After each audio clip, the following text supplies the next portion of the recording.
শখের মোটরসাইকেলে প্রাণ গেল এসএসসি পরীক্ষার্থী জিসান হোসেনের।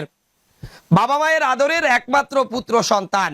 বছর খানেক আগে বাবা মায়ের কাছে আবদার করে শখের মোটরসাইকেলটি কিনেছিলেন তিনি। শখের মোটরসাইকেলটি বেপরোয়াভাবে চালাতেন তিনি বেশ কিছুদিন ধরে।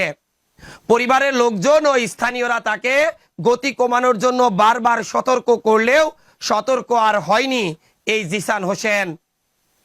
আজ গাড়াগঞ্জ মাধ্যমিক বিদ্যালয়ে এসেছিলেন এসএসসি আইসিটি বিষয়ক ব্যবহারিক খাতা জমা দিতে।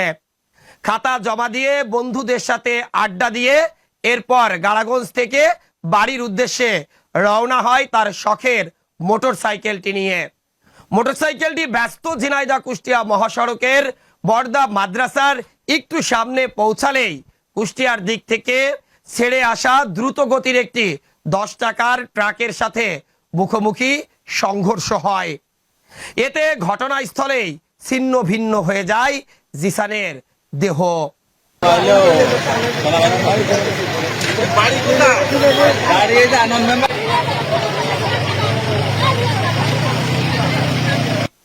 খবর পেয়ে শৈলকুপা ফায়ার সার্ভিসের কর্মীরা ঘটনাস্থলে এসে জিসানের দেহটুকু উদ্ধার করেন। জিসানের এই হঠাৎ চলে যাওয়া কোনো মতেই মেনে নিতে পারছে না স্থানীয়রা।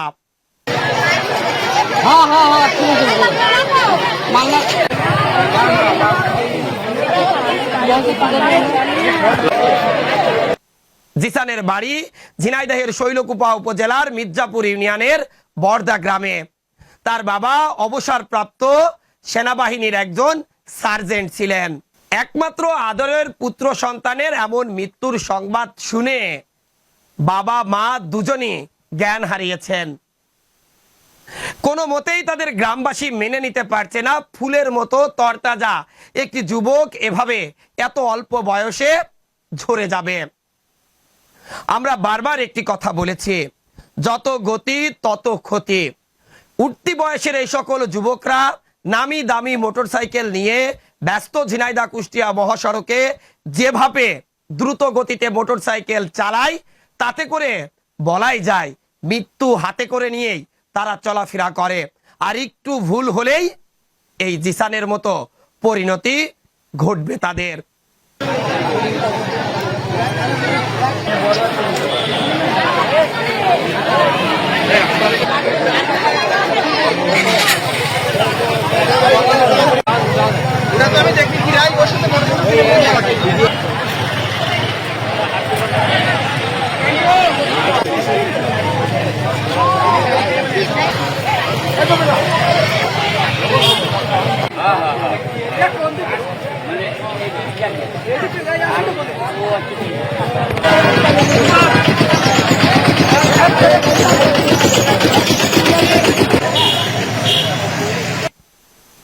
Next report, Eagle TV News.